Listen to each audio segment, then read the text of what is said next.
环球大战现深入世界最前线，全球各地的观众朋友，大家好，我是叶思密。节目一开始，我们先欢迎来宾陈立伟、孙大千委员。大家好。时事评论员王尚志、尚志哥。思密好，观众朋友大家好。还有资深媒体人彭华干、干哥。思密好，大家好。好，观众朋友，赶快来关心这个极速飞弹是轰炸了特拉维夫，来自于伊朗的极速飞弹。杜拜机场现在正式的关闭了它的领空，还有数百人紧急的撤离在机场。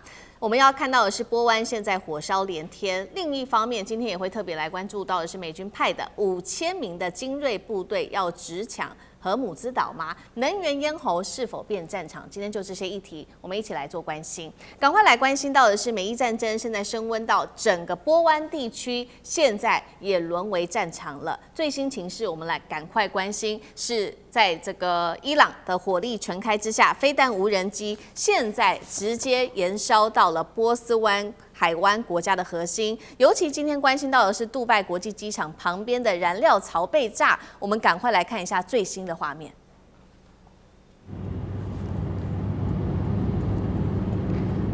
从画面上可以看到，杜拜国际机场旁边的燃料槽被炸了之后，火烧非常的旺，气田因此停摆之外，领空也关闭了。现在根据了解，所有的航空全面都已经停飞，而且数百人紧急撤离了当地。这是来自于现场的最新画面。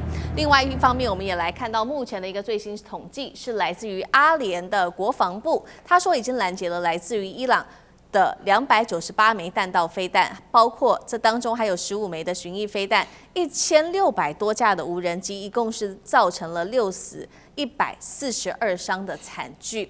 以色列也没有好到哪里去，以色列是这样说的，他说伊朗总共是发射了300枚的弹道飞弹，而当中被发现有一半是搭载今天我们会特别来深入聊的这一种极速炸弹的弹头，直轰的就是以色列的特拉维夫。来自于美联社特别就这种极速炸弹做了一个分析，他说这种炸弹的弹头里面通常是装有数小颗的这种小型炸弹的，会在高空中直接分裂，一次就会释放成多枚的子炸弹，而每一枚的子炸弹又有达到数公斤的炸弹，涵盖范围达到10公里，等于是你一炸下去，整片区域就是无差别的一起做轰炸了。这是来自于以色列这边的最新的军情。意大利军方也说了，现在位在科威特驻有意大利跟美国的2国空军基地，最新传出也遭到无人机的袭击。节目一开始要特别请教干哥怎么看了这一款极速飞弹，现在直轰以色列的特拉维夫，代表铁穹也开始吃力了吗？那么极速飞弹的战力跟接下来对于战情整体的影响，干哥怎么评估？好，先跟各位介绍一下什么叫极速炸弹。极速炸弹就是子母弹啊。那个用我们台湾这边来讲的话，我们台湾观众朋友可能一听到万箭弹，大家就知道这是什么东西了。所谓子母弹是什么？也就是说，它有个母弹，但它身上会有很多的小炸弹，通常用于什么？攻击机场或者重要设施。因为它如果一旦这个飞弹它脱离之后，它砸下来的时候，它就有数百颗小弹，你看起来像钢珠，但实际上的杀伤力强多了。它就攻击机场跑道啊，攻击机场跑道之后，你飞机就不能起飞了。这是一般我们认知的极速弹。但是呢，也有专门用在哪里？就是用在人员杀伤这样子的极速炸弹。这种极速炸弹呢，你知道是从什么时候开始就有了吗？在1939年的时候，德芬战争啊，就是俄罗斯跟芬兰的苏芬战争里面就已经看到了，它那个炸弹叫做什么？叫做莫洛托夫面包篮，因为它那个炸弹大的跟一个面包篮一样啊，要很大的飞机才能够载它。但是当它释放出来那个小炸弹的时候，可以把整片村庄都给摧毁。所以说，其实它的杀伤力很大，但是它的穿透力不强。那主要是在用于说，我这边有很大一片的敌军，那我们今天是要这个消灭这批敌军的时候，而不是要摧毁防御工事的时候，我们就用极速炸弹来攻击它。那伊朗现在它使用了极速炸弹来攻击特拉维夫，那特拉维夫就像这种炸弹，对于现代的钢筋混凝土，它有一定的这个困难。为什么？因为如果人员啊市民他是在这个建筑物内的话，那比较不容易受到伤害。可是如果说你是走在马路上面的话，他这个被攻击到是非常可怕的。所以像这样的集束炸弹，在国际的公约里面是不准被使用的。那在奥斯陆，也就是挪威的奥斯陆，在2008年召集全球180个国家大家共同商议，就是说，基于人道主义，我们现在不能再用集束炸弹，也就是子母弹的攻击。可是你知道没有签约的是哪些国家吗？中国、美国、英国，还有俄罗斯，还有台湾。为什么？台湾说不行，如果解放军打过来的话，我们一定要用集束弹，因为我们是在海峡用的，不会伤及无辜跟平民。每一个国家都有自己的说法，每一个国家都有自己的看法。美国当然不可能不用，因为为什么？这玩意儿是他几乎是他发明的，所以他在那个越战的时候，他不知道用集束弹杀了多少越南的无辜百姓。到了以色列手上，哦，那真的他在那个黎巴嫩用的更多。为什么？因为我不知道谁是哈马斯啊，我干脆投集束炸弹，全都给杀了。所以你会知道为什么医院也会中了集束弹，就是因为这样的关系。所以集束炸弹在人道主义上面的话是就是没有办法被接受。可是他现在如果说伊朗用了这样的炸弹的话，那坦白讲一句，也就是战争的一种手段，因为它不是对着军队而来，是对着平民而来的。我认为在这上面的话，可能还是有一些国际争议的。对。不过以色列用了，那我伊朗怎么可以不能用呢？在这种情况底下，只要是对敌人能够造成伤害的时候，我都可以用任何的武器，只要能够达到效果。美国在2次大战结束的时候，他准备对付苏联军队，用于他们第一种战术的地对地飞弹，叫做诚实约翰飞弹。你知道那个弹头里面装的子炸弹，也就是小炸弹，里面不是弹头，装的是什么？你知道？装的是沙林毒气。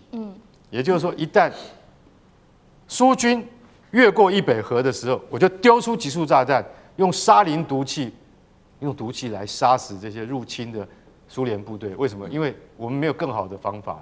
所以大家都知道，在战争底下会采取更多极端手段，这就是其中之一。可是如果说以色列在跟美国的这个联合军事行动再不赶快结束的话，你会逼到狗急跳墙，让伊朗发射更多像这样子的集束炸弹的话，那死亡的是平民，而不是真正发动战争的那些原罪的人。所以我觉得基于人道主义，美国还是要好好考虑这件事情。好，现在伊朗目前是频频的用这种集束的飞弹来攻击以色列，让他的铁穹已经几乎是守不住了。那这一波攻击除了往以色列之外，包括了刚刚我们特别提到的战火已经外溢到了这个波湾国家，包括了杜拜机场旁边的这些油槽也受到了波及。现在等于中东战争是区域全面开打，美国也保护不了这些波湾国家的安全的意思吗？委员怎么看？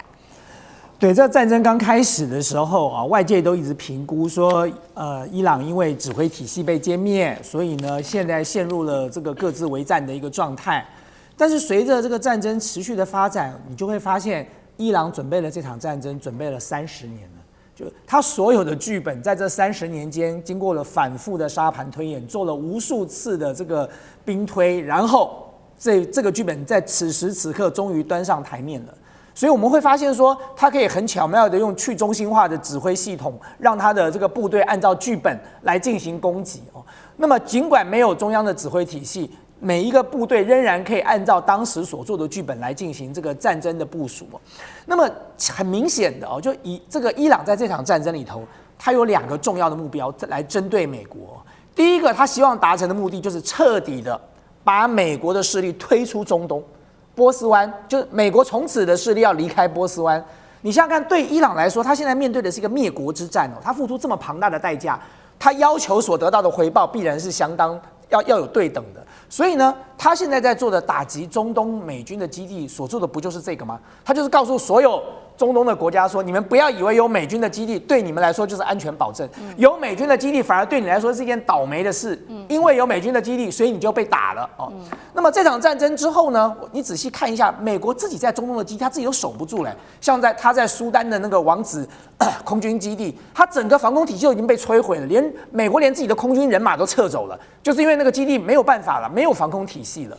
所以呢，对美军来讲，这场战争不管打多久，一旦结束之后，美国马上要面临的是：第一，他要重建他在中东地区的这些军事基地；第二，他马上要面对的是中东这些国家还要不要让他把军事基地放在那里。所以你很明显的可以看得到，伊朗是有节奏、有目的在做这件事情的。而且第二件事情哦，你看到伊朗现在封锁荷姆兹海峡，其实伊朗并没有布雷哦，它只是选择性的封锁。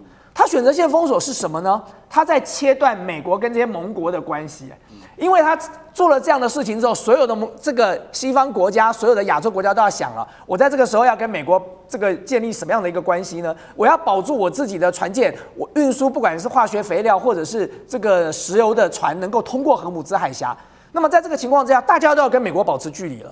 所以其实不难看得出来哦，就今天他不管是面对这个中东的美军基地来进行攻击哦，针对中东的这个美国大使馆哦，或者相关的一些设施来进行打击，他现在在做的就是以牙还牙，以眼还眼啊！就你打我银行，我就打你银行了；你炸我军事基地，我就炸你军事基地哦，大家有来有往哦。但是这一切其实都是有节奏的，它不是乱打的。所以很多人以为说一开始是乱打一通，但事实上当打到了这个到目前为止，我相信大家都可以看得出来。他已经在有一套剧本了，不管是打击美军的这个中东的这些相关的设施，或者是选择性封锁荷姆兹海峡，他只有一个目的，就是要彻底的把美国势力推出这个波斯湾。他要做的就是要把美国跟盟邦的关系做一个彻底的切割嘛。好，对，没错，伊朗要把美国的势力完全的推出去。那其中一个方法，刚刚委员特别提到，就是荷姆兹海峡，现在是关键了。因为呢，其实美国也想要掌握荷姆兹海峡，所以最新是来自于美国国防部长的动作，已经派出了5000名的海军陆战队2栖部队哦，去夺的就是荷姆兹海峡的3座关键岛屿，说是为了夺岛。那伊朗看到了这些动作，也早就已经开始布局了。革命卫队在包括了大通布岛、小通布岛、阿布穆沙岛部署了新型导弹，呛瞎说我会直接把周边所有基地、船只、资产都是伊朗的打击目标，等于是美伊正面迎战了吗？上次哥怎么看？好，现在其实从2月28号我生日那一天开始，美伊战争打到现在，已经超过3个礼拜，17天。那特别是大家令人惊讶的这个伊朗本身的这个反击能力，已经超过了50几波的这个攻击。所以伊朗，而且现在看起来他们的导弹包括它火炮打不完，而且联动周边的这些包括胡塞、包括真主党一起在进行。所以大家其实在关切的是美国方面的接下来的军事阶段的转变是什么呢？其实全世界就在看现在会不会所谓它的 ground troop 会打地面部队地面作战。那么地面作战这件事情其实是非常非常严重、非常非常慎重的。全世界现在所有媒体都在深度的讨论美国川普会不会做这样的决定。但在此之前，大家所要看的这个新的指标，就是现在提到的，美国从日本跟韩国亚洲地区抽调了5000名的特种部队当中的精英的兵力，而且都有2栖作战能力。那2栖作战能力，其实在我们观察，其实不只是这3座岛屿哦，荷姆兹海峡，而是在于它是不是整个接下来所谓美国地面部队要真正的介入，要踏入伊朗土地的这个最前哨的指标。也就是说，如果真的美国决定像现在，但是美国现在无论是他们方面，包括川普放话这些东西，都有时候很虚无，你也搞不到真正会做。而且荷姆兹海峡这件事情也不是美国军力在主导这件事情，甚至我们看美军基本上还是回避去直接介入荷姆兹海峡，这使得川普这一阵子都要求全世界，包括中国在内的一起大家来解决荷姆兹海峡能源问题。所以现在美军到底会不会这么做？还是放话本身？像现在有两艘2栖突击舰载着这个5000多名从亚洲过来的部分，你的川普，你觉得伊朗没有在瞄准这2部舰队吗？这2部舰队即将要攻这所谓3个小岛，现在是就战略上的思路，没有错。荷姆斯海峡我们都知道33公里宽，但它实际有很多暗礁，能走的水域大概就2-3公里，大家集中在这里走。也就是你现在如果要2栖突击舰，你要攻这3座岛屿，你也要在进入这个窄小的轨道。虽然没有错啦，你可以先想打火炮，但同样的，伊朗就是在这3座岛屿当中，不只是布满火炮。最近的小火炮布很久了，最近的状况，他们连导弹都放上去了，就可以打你的船舰，连航空母舰都可以打了，更不要说你的2栖突击舰。所以我认为现在的这个对峙放话来讲，我们听到的部分还是要谨慎判断。也就是说，荷姆斯海峡对于川普、对于美伊战争来说，现在是掐住全世界喉咙，让美国跟川普更能声望跌落的，包括物价、通膨上涨，非常非常大的关键。但是这个突围本身没有错，美军的强大的能力硬要拿，当然拿得下来，哇！但是要付出多少代价呢？现在包括伊朗有没有坐在那边给你攻下来？他们甚至说不定你的船舰靠近之前，这5000名的美军他就炸你了。所以现在这个状况的对峙，但荷姆斯海峡的接下来状况是观察美军会不会真正的川普下定决心，地面部队要攻击伊朗本土的一个指标性的观察点。好，谢谢尚志哥。那我们休息一下，马上回来。地缘政治、美中之争、战略价值、强权崛起、小国生存，现在与未来洞悉事件走向，掌握世界脉动，全球观点尽在环球大战线。接下来我们要特别关心，在这一场战事当中，美国自己认了，这一次确实是死伤持续的扩大。而现在根据统计，有200名的美军伤亡是撑不住了。川普这时候急找伊朗想要谈判，而且还求盟友来做帮忙。今天就这些议题，我们会一起来做关心。赶快来看到的是，本来确实川普认为说这场战争大概就是4天，速战速决，赶快结束。结果现实却狠狠的被打脸了。这是来自于《卫报》最新披露，说美军中央司令部自己的证实哦。美国从这一场行动实施怒火行动以来，已经造成了200名美军的官兵伤亡，当中有10个人都是重伤的。要特别注意到了200名的美军伤亡，当时在打委内瑞拉的时候，这一场战争是200名的特种部队几分钟就把委内瑞拉给拿下来了，但是这一次这么长的时间，还造成出现200名美军伤亡的一个窘境，跟委内瑞拉的那个情况是完全不一样的。现在的另外一个问题就是，华府是不是想要急着谈判，但是找不到人呢？因为川普自己公开说了，他想要找这个新领袖穆吉塔巴，但找了半天，美方完全不知道他人在哪里，完全没有办法跟他谈判。但是川普一边又说是伊朗想谈判，一边又说他找不到穆吉塔巴，现在是不是在为自己找一个台阶下呢？委员怎么看？目前不管是这个伤亡数字200名，到川普说的他想要找穆吉塔巴来谈判，这2件事。川普是我见过有史以来最会自说自话、最有阿 Q 鸵鸟精神的一个活宝。所以呢，其实川普对我现在每天的生活来说是很重要的，他是我每天快乐跟幸福的泉源哦。就是每天看一下川普讲话，你就会笑到差点从椅子上掉下来。川普当然踢到铁板啊，他原本讲说他不会跟这个穆吉塔巴谈的呀，他说这个人是他不能接受的。现在怎么又要跟这个人谈了呢？而且川普从头到尾，就大家就看他一个人在那边自说自话，自己演独角戏。他说伊朗早就完了，海军没了，空军没了。那你现在美国的那些基地是被谁炸的啦？就既没海军也没空军，都被你歼灭光了，你都已经赢了。那理论上来说，你就不用怕啦。可你现在美国大使馆也被炸，你现在空军基地也被炸，到处都在被炸。然后川普有一个很重要的特点哦，就是他越想要做什么事，他就会说是别人要做的。比如说，他想跟习近平会面，他就会不断的放话，说北京政府传达了这个强烈的意愿哦，所以呢，我准备要跟他见面了。他想要跟普丁会面，他就开始传达说，哦，这个俄罗斯有这样的想法。同样的，今天一模一样的故事啊。当川普告诉你伊朗想要跟他谈的时候，其实坦白讲，就是他要跟伊朗谈了，因为伊朗从头到尾就不会要跟他谈的。就回过头来，我要讲的是说，大家仔细注意一下，在这场战争里头有3个这个角色：美国、以色列跟伊朗，他们的终极目标是不一样的。美国的终极目标，他是莫名其妙的被以色列拖进来，然后呢，他以为凭借着他的这个威吓的强大的压力，能够在速战速决的时候得到战果，就像他在玩委内瑞拉这一局一样。因为他玩完伊朗之后，他还要准备打古巴嘞，他还有别的嘞，他有格陵兰嘞，他有巴拿马，他有一大堆有的没的东西，他没这么多时间陷在这个战场里。所以美国原本打的算盘就是要速战速决。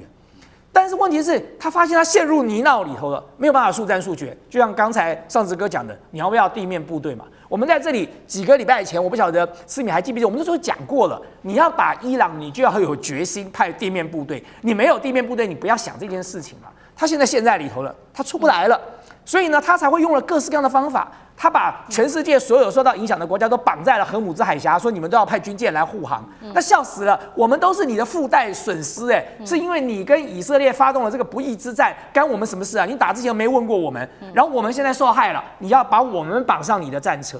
现在这是川普打的算盘，可对以色列来讲，他也没有打算停止这场战争，他就打算一次把伊朗给解决掉。他从上一次的12日战争之后，他就已经打得意犹未尽了。要不是那个时候那个川普叫他停战，他搞不好继续会打下来啊。所以他这一场好不容易终于可以放手开打了，以色列怎么会想停呢？他就想在这一战毕其功于一役啊，把他这个最重要的威胁敌人给伊朗给处理掉。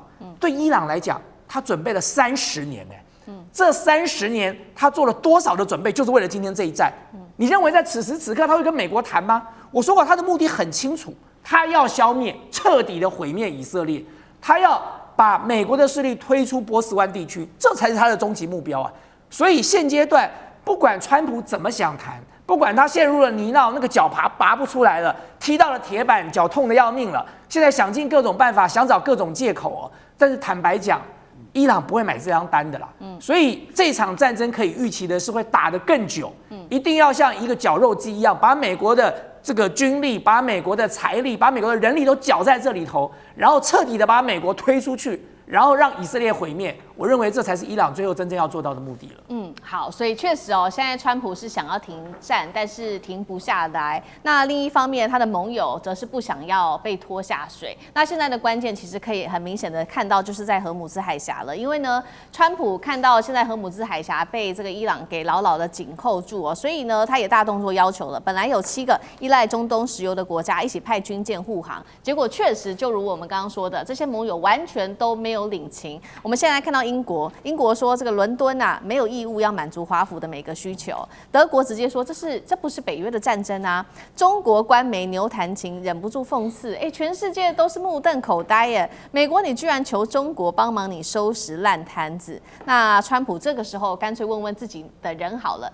他就问美军为什么不能立刻打通荷姆兹海峡，结果被这个参谋长联席会议主席当场打脸，就说伊朗只要一艘快艇对油轮发射飞弹，整条航道就会立刻瘫痪掉。买家现在也很担心，包括全球的最大石油公司，这一家是沙烏地阿美说，我们根本不知道现在石油要往哪个港口出口。买家就说，干脆我们自己打电话问伊朗，可能什么时候结束战争比较快呢？上次哥怎么看？川普现在在这次美伊战争，我个人认为到目前为止，对于川普影响最大的就是荷姆兹海峡被伊朗所控制，而美国没办法突破。那它最主要的原因是整件事情因为掐住了全世界能源这个市场的输出，被伊朗就是这样子掐住了。而且这掐住本身对于整个川普在国际间的这个面子，大家就在观察川普到底有没有能力解决，就是个海峡嘛，小小海峡，你为什么解决不了呢？然后除此之外呢，当然也因为这个石油的部分价格的飙高，虽然美国自己很多石油，但是因为价格飙高呢，美国商人当然赚很多了，但是美国自己内部的通膨的影响也对它国内，包括今年年底的选举会产生比较深远的影响，所以这个影响今年川普很大，所以川普很急。我们来看，他找了7个国家，请7个国家大家一起来帮忙。我觉得7个国家还是蛮有意思的，包括什么？大家知道，英国、法国、德国、澳洲、日本、韩国，小猫咪也有啊，还有中国。大家对于找中国个人觉得匪夷所思，路边的阿婆抓来都知道中国跟伊朗的关系很好，你还找中国介入这个事情是怎么回事，并且乱投医吗？而且你看这7国之外，你就觉得啊，大概川普的眼中，印度大概没什么能力，加拿大没什么能力，所以这些他认为在军事没有能力护航的人，大概也就在这名单当中被剔除了，所以很有意思哦。但是我觉得最重要，但你以为他为什么做这件事情？因为美军不愿意做这件事情。要知道，川普一开始是说美军要做这件事情，而且我们美国没有问题，而且由美国政府所自己主导投资的一家保险公司会把大家承保，光是赚这个保险费，美国政府就赚翻了，还记得吗？在此之前，他的这个东西，可是问题是，美军自己打脸川普，就是不愿意去护航啊。因为这结果下，所以才出现我们刚刚谈到这7国，川普求他们，或者是就是希望大家，连中国他都求了哦。所以整件事情对荷姆兹海峡这件事情，就是在不只是这种国际能源上的影响。对于川普来说，伊朗战争、美伊战争究竟要不要打下去？很多人劝他赶快说赢就赶快退，有很多不同的说法。但真正的卡点，我认为卡住的是这里，远比现在包括美国跟以色列轰炸伊朗，大家打来打去，我觉得还要更深邃，而且对川普的这个整个影响性非常非常大。但这个荷姆兹海峡，你说能不能攻下来？其实应该还是可以。美军的力气，如果他下定决心，但问题是你要付出多少代价，死多少美军？而且现在对伊朗的一个忌惮之处，就是伊朗现在这50几波打下来，大家就觉得天哪，怎么这么准？是北斗卫星还是俄罗斯的卫星帮忙？以前伊朗没有这么准啊，所以就是说，荷姆兹海峡现在可能只是他们的火箭炮，还不要说导弹，它的火炮可能就准到可以把你的船都打翻了。而且，其实，在伊朗在这一阵以来打了一些这些油轮不守规则的，算也打了超过5艘以上，就是准的把你打到。所以，这种吓阻性使得美国现在整个在荷姆兹海峡里头真的是一个死结哦。美军自己如果不愿意介入，川普逼美军，最后美军也不愿意介入这些将领，这就使得这些外交求7国都没有任何的帮助。好，同样的问题，干哥又怎么看？那另外补充一下，美国财长这个时候又说要放行伊朗的油轮，到底又是为什么？到底是伊朗放行你的油轮，还是你要放行伊朗的油轮？这个问题不是这个好像用子之矛攻子之盾，我觉得这个很瞎掰，你知道吗？这个不重要，重要是川普，我帮你算了一下，你请7个国家来帮忙，他们现在不是每个人都有理由吗？对不对？可是我觉得每个人的理由都很正当，都很堂皇，没有规避，也没有什么好接不到电话之类的哈，他也没有这样子。那我可以告诉你，与其请这些人来帮忙，你不如自己派兵去把这个荷姆兹海峡的北岸，就是伊朗领土给占下来。不过我跟你估计一下，长度约800公里，你要派10万兵才可以攻得下来，你还是可以守得住。你还要随时你看着大海，你要随时防着伊朗从后面偷袭你。所以弄到最后，你还是要自己出地面部队。因为为什么？因为你现在只是请这些你的盟邦出这个海军来护航，还不是派兵哦，那个差很多。护航跟派兵是2回事哦。就法国第一个怎么讲？法国说要等到战火平息，我们才会考虑。那等到打完，我还要你法国来干什么啊？他不是马克宏到底在讲什么？我们实在是觉得他在很有趣。那外交辞令归外交辞令，对不对？可是你要讲笑话，你要编个草稿嘛。连草稿都不打，等到战火打完了，我们就会去护航了。那打完了还要护航什么？英国说的英国说的川普是最切心的，你知道？就是说最失望了。英国说，我们没有办法事事都跟随着美国的意见来走啊。这句话我觉得斯凯尔讲的很硬啊，对不对？听的人都觉得说，哇，你胆敢跟你老美兄弟这样子讲话，这些人都已经讲了啊。德国更是讲了，德国说我没有，我们不介入啊，我们不会去介入啊。韩国说的更奇妙，南韩说，我们会审慎评估，审慎评估就是，不可能，我不会参加。所以大家看了这些之后，我先跟各位讲，14号的时候，就是几天前，荷姆兹海峡终于1艘油轮都不敢过了，没有1艘过去了。前几天我们不是在这个上个礼拜还可以听到说，有什么油轮硬闯过去啊，1天就可以赚100万美金啊，所以他们硬闯啊。后来他们看看还是不要硬闯好了，你知道，因为整艘船沉了的话，那更可怕。所以参谋首长联席会议主席告诉川普说：“总统，请你不要再问为什么我们不能封锁荷姆兹海峡了，因为只要有一个伊朗兵，他一个人坐一艘快艇，然后冲到20万吨的超级油轮前面，当着这个船员的面，把吸附式地雷放在那个油轮的身上，然后它一爆炸，我可以跟你讲，他一个人就可以摧毁上100万美元的石油一艘船。所以这个是他的意思很简单，就是防不胜防的意思。如果你真的要封锁荷姆兹海峡，你要付出这样子的代价，但是伊朗他用很低廉的方式，他就可以达到破坏你的封锁这样的方法。所以我们今天讲的就是说，美国他们就不是美国啦，这应该严格来讲是川普的异想天开。他说：“赶快啊，美军你怎么不能够做呢？美军的航空母舰还连美军航空母舰现在在哪里？在红海，在比阿拉伯海还更远的地方。为什么？那会被打到，你知道吗？所以说他在红海，他不敢进入阿拉伯海，因为进入阿拉伯海就进入射程，进入伊朗飞弹的射程，所以闪一边。我不可能会拜托。”美军舰队指挥官他不是傻瓜，好不好？他怕水雷，也怕飞弹，所以在不要损失自己的兵力的情况之下，由美军自己来护航，这是最笨的点子。刚上次讲的对，我们自己还派传讯，应该是你们盟邦要来帮忙才对。可惜天算不如人算，川普的如意算盘还是打丢了。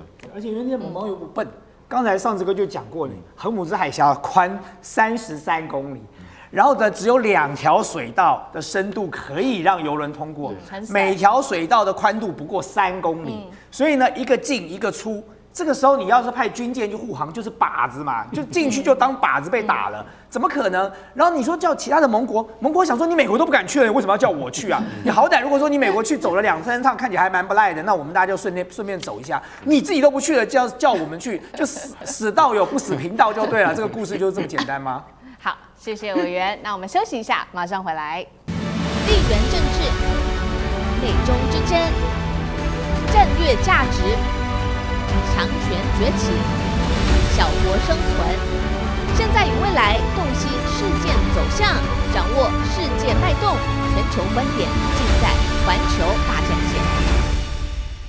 好，持续关心，其实美国人呢并不想打仗。我们今天要来关心到的是，这一场战争开打之后，我们看到整个 Mega 在内部共和党人自己反弹哦。那民调针对于川普的民调也翻车了。美国现在经济衰退的几率，根据专家的说法，恐怕飙破50%。再来，另外今天我们也会关心，包括了加拿大、德国、英法都说中国大陆比美国更可靠。为什么在此刻喊出这样子的话？等一下就这些议题我们会一起来做关心。好，赶快来看到中东战火进入到第3周，确实现在呢造成的就是国际油价一路狂飙哦，每桶飙破100美元大关，连锁效应。今天可以看到，在全球持续的发酵，有几点我们会来特别做关注的。首先，包括了燃料价格持续的飙涨，看到的是亚洲航空燃料附加费最高涨到3倍，所以呢，4月份开始，尤其在亚洲甚至全球的机票恐怕都会狂飙了。现在根据于专家的估算，恐怕价格飙涨将近10%。再来看到了是在化肥成本飙涨，氮气原料上涨幅度1周内狂涨了30%，农业生产成本大增，物流成本同样在飙升，也导致了因为物流而导致食品价格跟着出现了在美国半年来最大的涨幅，美国人民苦不堪言呐！再来是利率也在持续的飙升，10年期公债殖利率不断的上扬，房贷也跟着水涨船高。我们来看到华府到底烧了多少的成本，现在预估达到了120亿美元，在这一场战争当中，来自于穆迪特别做的一个警告：国际油价如果持续在飙涨，持续维持高档，在几周的话，美国经济衰退幅度恐怕超过50%。他做了一个非常严重的示警，说恐怕会掏空美国，成为美国经济的黑洞。上次哥怎么看这一场战争受害的会是美国老百姓跟美国的经济吗？就这2天，那么已经美国方面在民生物价方面已经开始可以感受到物价上涨跟通膨的这个威力。通常来讲，其实如果像油价波动所产生的通膨的影响，它不会马上了哈。但是因为这次就是荷姆斯海峡被掐住，所以美国自己本身因为有油，而且他们现在美国自己的油商赚得盆满钵满，他们的油价跟着高，实际是受害的是美国自己的民众。但是这里头可能比较大的影响性是什么？因为物价波动，尤其是有这样的通膨的可能性，这就使得现在 FED 美国联准会最新的消息是，他们可能会升息哦。那要知道，2026年大家想的是包括川普已经找到了一个新的主席嘛，取代鲍尔。整体的概念是，他就是要降息。对。结果现在因为打了这美伊战争，不止降不了息，不可能啦！油价到这个地步，社会民生到这个地步，还要升息，而且现在是大概就是这2天的消息，认为一定会这样影响。所以这个时候其实哇，对川普来说还是很痛苦。当然，其实大家现在关注是不是对美国经济总体的影响，我个人来看是这样子。我认为还要再继续看哦，因为如果打下去，这个影响面才会出来。但是如果在接下来未来在1个月或2个月之内，比较还是会有结束的话，我认为其实影响可能会降到最低，因为我们就美伊战争发生这10几天以来看，在前几天到现在为止没有错，全世界的股市都在震荡，时价涨，哇，时价跌，稍微没什么事情就涨。可是我们看它真的对美国经济影响吗？我觉得没有啊。比如说 AI， 辉达在这2天才刚刚宣布了他们的太空计划，所以有1兆的市场即将来，就涨得死去活来。所以也就是说，我在看就美伊战争的乌云并没有整个笼罩整个美国的全面的经济，特别是 AI， 包括美国股市的总体的变动没有。所以呢，来看美元本身虽然也有波动，但总体来说其实也没有这个失控。美债的话，也虽然就觉得债务太多，然后后面接下来美国要欠更多债务了，可是总体来说并没有那种狂抛的状态。所以我觉得，毕竟大家这样看哦，我觉得很多人都看衰美国经济，但我要表达，美国经济它不只是美元，包括美债作为全世界的核心标准，主要是全世界的财富。有钱人的投资基本上都会在美国，在美国华尔街股市里头是全世界的财富在那里，而且这几年因为很多战争的关系，其实整个资本对于这种波动的这种战争的敏感性，我觉得已经有点脱敏。没有那么敏感，很快就会恢复，因为钱就是要一直赚钱。你说不要在美国股市，那你要去哪个地方呢？欧洲也不行，中国现在慢慢吸点钱而已，所以其实最后还是在美国。所以我认为没有像外界想象的这么糟。但是总体来说，必须得看美国，毕竟已经现在美国政府38兆的部分的债务了。而且最主要的是，这一次在美伊战争当中，现在估计美国媒体估计120亿已经是小估，因为在新年人家估计是前100个小时就已经花掉将近快40亿了，每天要9亿，所以这个落差蛮大的。而且还有美国发射的导弹没有估，现在估的是这些人力啊跟几万人在那个地方花费的这些钱，所以债务有没有叠加，当然会影响到美国经济。但我认为还是要先影响到美国今年年底的期中大选之后，对于经济，比如说联准会当中没有办法控制住物价，那这样子的失序才会进一步的冲击到美国的经济整体。好，经济的问题还要再持续的做观察，但是物价其实已经直接反映在消费者身上了。那会不会接下来影响到的是几个月之后，美国尤其是川普他们的共和党其中选举呢？我们要来看到，确实这场战争已经动摇了美国的政治的根基。尤其现在路透社做的最新民调，将近60%美国民众是反对美国政府采激进的针对于伊朗的军事行动。例如说出兵伊朗，或者是攻击伊朗，那包括了 Mega 的基本盘也开始做松动了。原因包括美军的伤亡数字不断的扩大，还有刚刚提到的油价冲击到生活。最后是美国人民认为说，这场战争为什么到现在都还看不到尽头？说好的一下子结束，到现在都无法结束。共和党选群，委员怎么看？对啊，就像刚才少子哥讲的嘛，美国的经济跟金融霸权从2次世界大战之后到现在将近80年的时间才建立起来的哦。你说千里之堤溃于蚁穴哦，所以呢，这么庞大的一个结构哦，要在一瞬之间崩解，不是一件很容易的事情。但是这个幸好老天爷给了我们一个川普，因为呢，你说蚁穴要崩溃，这个蚁穴要崩溃可能要很久，可是因为川普他是拿着榔头去敲的，所以呢，敲起来大概比那个蚁穴那个蚂蚁要挖快多了哦。但是你说，就算川普拿着榔头去敲，这么短的时间之内，你就可以看到美国的经济跟金融瓦解吗？当然也不至于。不过这场战争对美国会造成很严重的后遗症的关键就在于它到底要打多久。这就是为什么川普或者是美国现在的像共和党这些人是他们这么忧心的原因。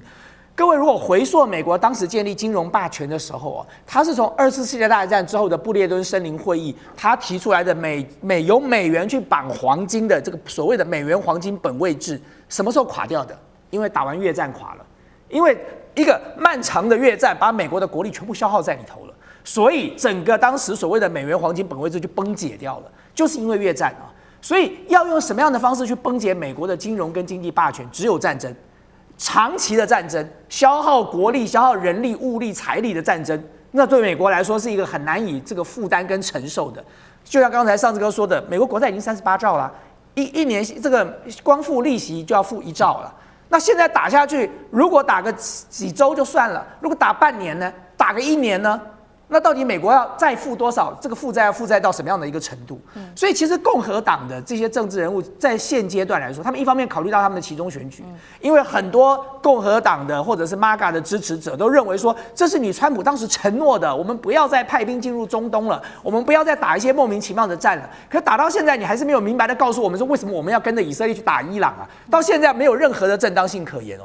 所以对共和党的很多政治人物，他们都已经保持一定的距离，甚至这个提出了很多的警告。就像刚才我们不断的在讨论要不要派地面部队，共和党很多政治人物都公开表达不应该要派这个所谓的地面部队到这个伊朗去参战。美国现在所有的陆军大概军力在44万，海军陆战队18万，加起来就60万。美国把全60万派下去，你知道伊朗的这个国防军跟革命卫队加起来有超过100万啊！你要把这些人都派过去，然后跟这些人跟这个伊朗的革命卫队和国民军做最后的殊死对决吗？刚才干哥讲说可以啊，你要控制荷姆兹海峡，你先把北边那个漫长的那个地区的区域给占领下来，美国能够占领得了吗？美国只要一旦派地面部队进去，这场战争就是无穷无尽、没完没了咯。所以这是美国现在光是共和党内部就有很大的分歧。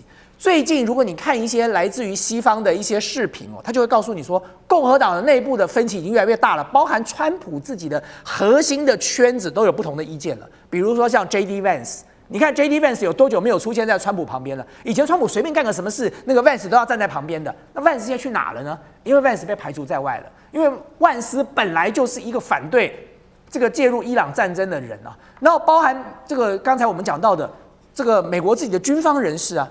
美国的这个参谋总长联席会议的这个主席，当时就是因为反对啊，就被撤换掉了。那么，包含美国自己的国家情报总监，他们所提出来的建议都不是如此。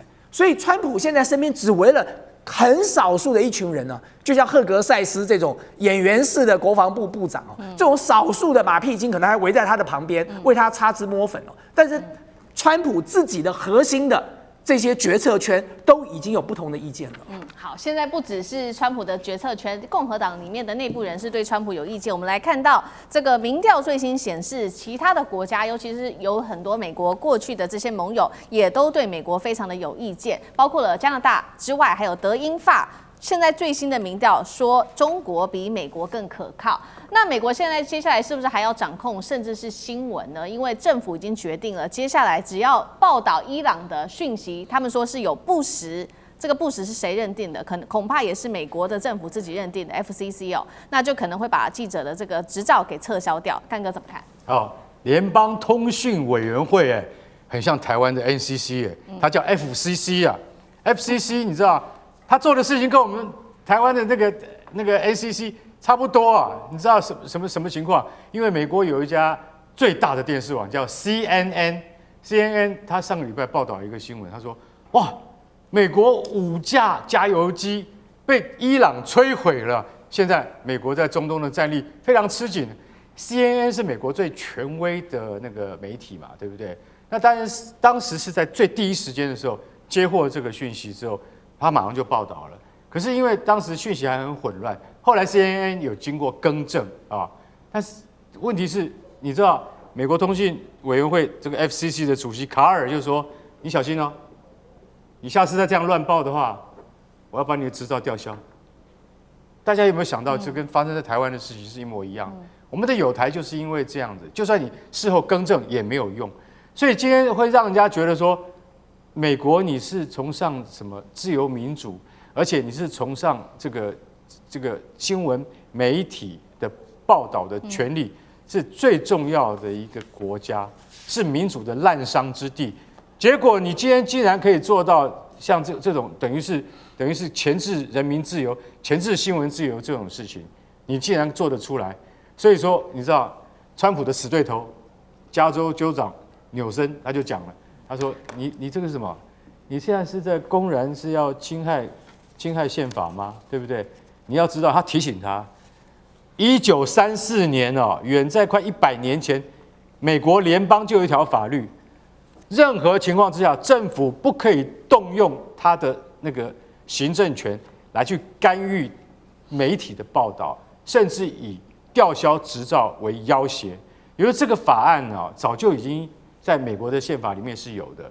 可是卡尔他不管啊，他认为像 CNN 啊报道这样子的新闻，就代表说他讲了一句话，他说这个成天就是有一些精神错乱的人哦，巴不得美国打输这场战争。这是对美国政府最大的不信任。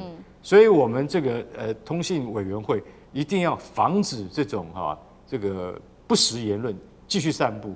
你就会觉得这个在我们这个台湾地区常常听到像这样子的这种类似像政府的官方语言，你们会觉得说，连美国今天都已经沦落到这个地步的话，你就要钳制新闻自由跟言论的自由，那将来的话，我跟你讲，就没有人敢讲话了。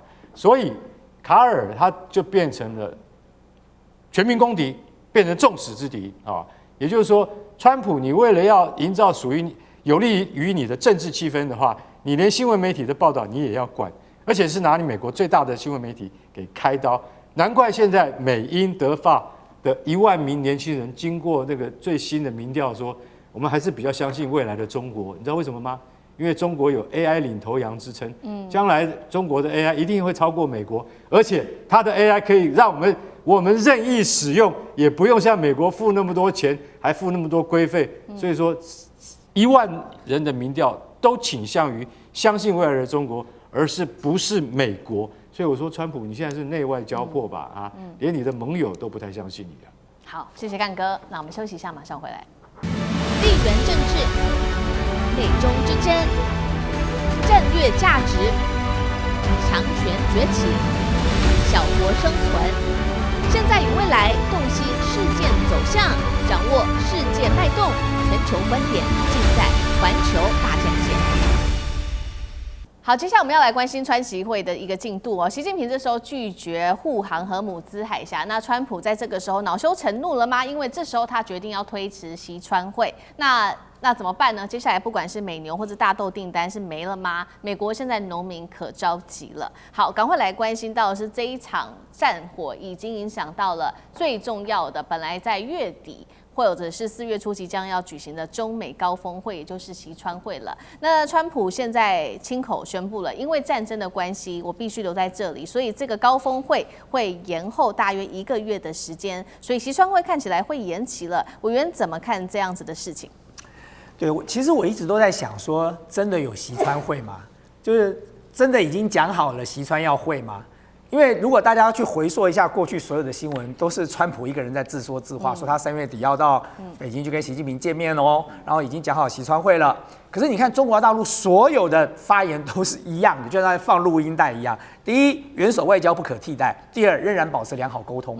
这个就是一个非常冠冕堂皇的外交辞令。可是中国大陆从来没有说死，说真的要习川会，什么我们北京热烈欢迎川普到北京来访问，从来没有讲过。所以其实。在这个前提之下，如果中国大陆并没有表达这么强烈的意愿，或者甚至八字连一撇都没有，那么有没有会一点都不重要啊。对北京政府来讲，甚至我都怀疑说，搞不好北京政府也不想会，因为对北京政府来说，你打到了我最重要的盟邦伊朗啊，还不要讲说战略的伙伴了，光是在经济利益，伊朗就是中国大陆“一带一路”中欧班列不可或缺的一个重要的据点。在这个时间点上，你打到了那里去，我怎么可能跟你会呢？如果这个时候习近平跟川普会了，习近平怎么面对伊朗啊？所以在这种情况之下，一原先可能就没什么意愿，二你现在干的这件事情，我更不可能跟你碰面哦。所以呢，我觉得川普是自己找个台阶下吧，就是可能人家也不想跟他碰，然后人家也没有什么很热情的表达正面的意愿，那搞不好连敲个时间都还没敲出来，他就干脆一不做二不休，就自己先下了这个台，就自己先拿到主导权，说我不要跟你会哦，不是因为这个北京根本不想见到我哦，所以他才找这个理由去讲嘛。否则我说句实话，你叫川普去说，川普不要说川普了，任何一个路人甲了，你跟他讲说叫他去要北京政府派兵这个去护航通过荷姆兹海峡，大家都快笑掉大门牙了吧？因为全世界都知道中国大陆跟伊朗是什么样的关系，他怎么可能会站队站在美国这边呢？所以川普做这件事情哦，我觉得一方面呢，他自己做个下台阶，然后呢没有习川会了，他也有一个理由可以讲。但是更重要的一点是，为什么？对于习近平或北京政府，他根本不在乎川普，因为我们刚才已经讲过很多次，我们过去不断的在讲，现在到底是谁有求于谁？中国大陆对于美国市场的这个分散，在过去这几年几乎已经完成了。美国不是中国大陆最主要的市场，所以会不会根本不重要，反而是中国大陆扣住了美国的大豆的采购，扣住了稀土的出口，这是美国需要的。在这场战争里头，其实如果大家回去看一下资料，中国大陆在今年的1月跟2月，它的原油采购量增加了15%，它准备了200天的战备储油哦。所以中国大陆现在这场战争打200天，对中国大陆来说都不是有问题的，因为它早就已经做好了预先的准备了。中国大陆不像其他的国家，其他的国家可能没有这个情报的判断有问题，没有做预先的准备哦。像我们台湾可能现在天然气只剩下几天了。可是问题是对中国大陆来说，它在今年的1、2月，比起去年同期，它增加了15%的原油采购，它准备了200天的战备储油，所以这场战争就算打个100天，打个150天哦，对中国大陆来说其实也没差了。因此现阶段到底谁有求于谁，大家就应该看得很清楚了。好，等一下同一个问题，到底谁有求于谁，在这场习川会谁更想要举行？等一下继续请教尚志哥。那其实现在有专家特别做评论说，为什么这一场习川会短期内明显就是会办不成？原因有3个。第一个就是川普确实在这一次的巴黎谈判是不顺利的，没有从中国手中确定可以拿到这个稀土或者是大豆的这个下单哦，所以他干脆找借口去延后。再来就是伊朗跟台湾的议题，到现在双方还没有结果。最后就是川普一直对中国的盟友出手，除了伊朗之外，还有近期的委内瑞拉，这不是给习近平难看吗？那所以这个针对于这个习川会，到底谁比较需要谁？尚志哥又怎么看？我想觉得原本2026年最重要的就是这场川习会。因为呢，从去年延伸下来啊，说因为中美关系有很多东西，就是大家究竟是在对抗、互杀，还是开始有点和缓，会影响到全世界。所以呢，而且川协会本身来讲，其实对于中美双方来讲，都想要确认对方某一些结构性的态度，包括川普先讲的 G2 的所谓中美2个大国治理，这可是对全世界一个很新的全球关系的一个框架，所以真的很重要啊。但是没有想到美伊战争的这个部分都出乎大家的意料之外，这也是川普自己的决定。当然，我们其实就最近这1个多月以前，以香港南华早报所披露一些东西，在今年3月，也就是3月初的时候，美国确实有针对于这次川普的部分的前区的谈判的团队有去，就要去讨论安排川普的后面的行踪，比如说要不要去上海，美国说不要，那么要多少人？一开始说要500多人，川普说要个大阵仗去谈判，所以早期美国也是有备而来的，但是真的就是我觉得是被美伊战争给打乱了脚步，可是中国大陆确实在这整个过程里头非常非常稳哈。我觉得中国大陆确实这个稳，一方面来讲，他没有要川普什么，而且其实是川普要他的，特别都知道嘛，其中选举，川普就是要很多利多，特别是农民的很多的这个东西要靠中国大陆给。